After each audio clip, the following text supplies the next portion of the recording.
Dans cette petite galerie de portraits que je vous propose de jeter un œil sur cette dame, commissaire néerlandaise, commissaire européenne, qui s'appelle Nelly Kroes. Elle est actuellement chargée de la société numérique, mais dans la commission précédente où elle figurait déjà, elle était chargée de la concurrence, où elle avait un poste tout à fait éminent.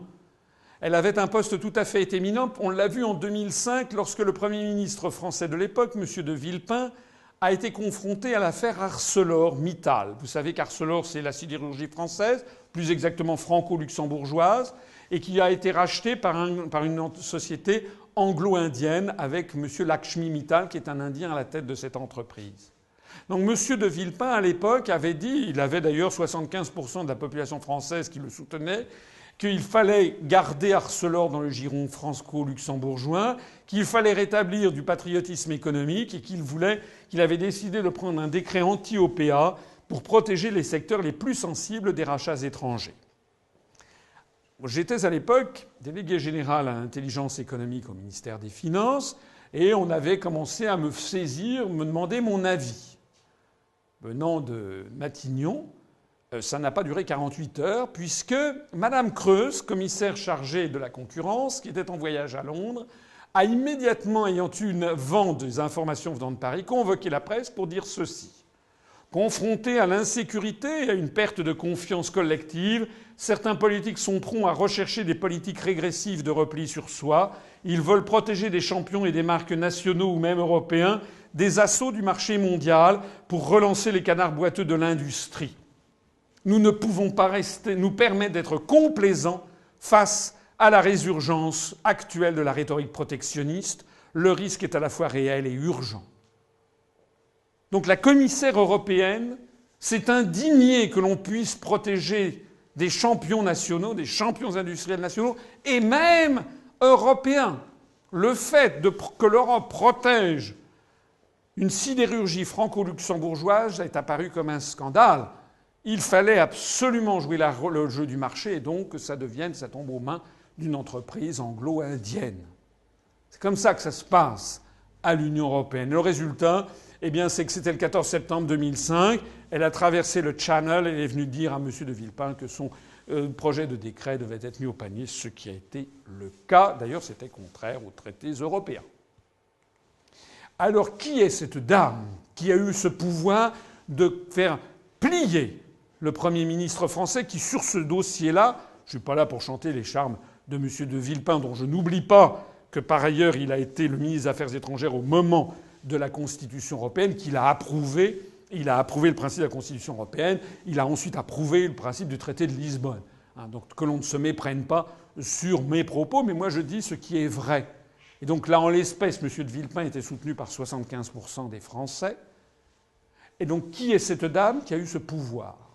C'est une Néerlandaise qui, avant d'être commissaire européenne, émargeait dans 40 conseils d'administration, essentiellement américains, de sociétés américaines, avec notamment PricewaterhouseCoopers, qui est un cabinet d'audit et de consultance, qui est un des paravents des services secrets américains, de sources sûres, je le sais. Deuxièmement, de McDonald's. Troisièmement, parmi beaucoup d'autres. Alors elle était, je crois, dans le conseil d'administration de Thales, une entreprise française. Alors certains Français se rassurent en disant mais elle était dans le conseil d'administration de Thales. Ça ne veut rien dire. D'abord, ça ne veut pas dire Thales, c'est une société d'origine française, au capital duquel il y a des fonds d'investissement de nombreux pays, notamment américains. Mais surtout, elle était au conseil d'administration de sociétés du complexe militaro-industriel américain, notamment Lucent Technologies, et également Lockheed Martin qui fabrique les F-16. Lockheed Martin dont le slogan, le baseline, comme on dit en américain, « We never forget who we're working for », ça veut dire « Nous n'oublions jamais pour qui nous travaillons ». Écoutez, c'est formidable d'avoir au moins cette devise quand on est commissaire chargé de la concurrence. Alors pour peaufiner le pédigré de cette dame qui a fait plier M. de Villepin, qui a fait plier un Premier ministre de la République qui bénéficiait d'une majorité au Parlement et qui bénéficiait sur ce sujet de l'appui de 75% des Français. Il faut savoir que Mme Nelly Creux a été mouillée par un scandale qui était dans ses liens avec un monsieur qui s'appelle Jan Dirk Parlberg, qui était son amant.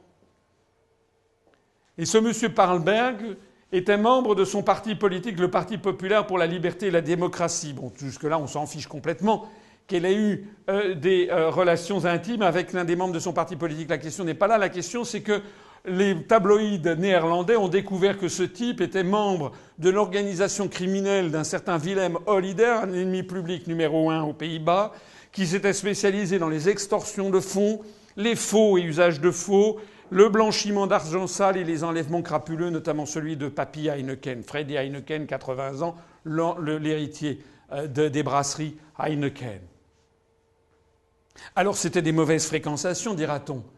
Ça peut se limiter à ça, oui, sauf que ce que l'on a découvert par ailleurs, c'est que Mme Nelly Creux avait menti sur la déclaration de son patrimoine personnel.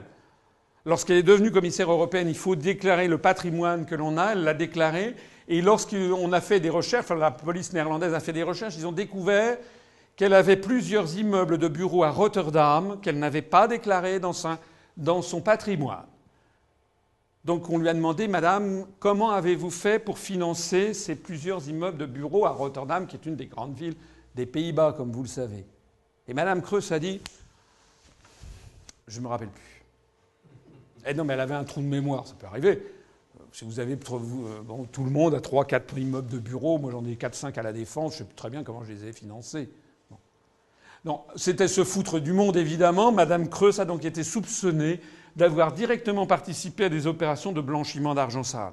Je me permets d'insister, parce que ce qui est en train de se passer avec cette construction européenne, où l'on manie des sommes de plus en plus colossales, avec interdiction d'être contre, avec interdiction de critiquer, avec par ailleurs une complexité des circuits qui fait que 99,9% des peuples se désintéressent. Vous avez un mérite extraordinaire de m'écouter, parce que ce que je vous dis est extraordinairement ennuyeux. Tout ce qui touche à l'Europe est emmerdant comme la pluie. C'est ça la vérité, et c'est fait pour. Parce que pour la première fois dans l'histoire des peuples et des nations, nous avons une dictature qui est en train de s'installer par l'ennui et l'indifférence. C'est tellement ennuyeux que personne ne veut regarder. Et c'est beaucoup plus génial que d'envoyer des chars dans la rue. Et les gens n'y comprennent rien. C'est ça qui est génial. Mais qu'est-ce qui se passe dans ce genre de situation ? Eh bien, ça attire évidemment les escrocs et les mafias. Donc nous sommes en train de tomber, l'ensemble du continent européen, je pèse mes mots, est en train de tomber dans une dictature mafieuse. C'est les dérives de tous les régimes totalitaires. D'ailleurs, c'est comme ça qu'a fini l'Union soviétique. Par des mafias. La mafia du coton en Ouzbékistan, la mafia du clan Brejnev.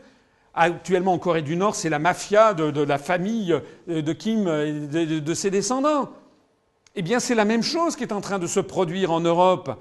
C'est la prise du pouvoir continental par des mafias, une oligarchie financière, bancaire et industrielle, pour le plus grand profit des États-Unis d'Amérique, eux-mêmes d'ailleurs, de plus en plus dans la main de la mafia.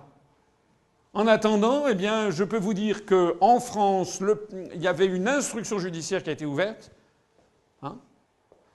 pour savoir de quoi il retournait, parce que c'était un réseau international. Et puis un jour, tout ça c'était donc en 2006, on n'a plus entendu parler de rien.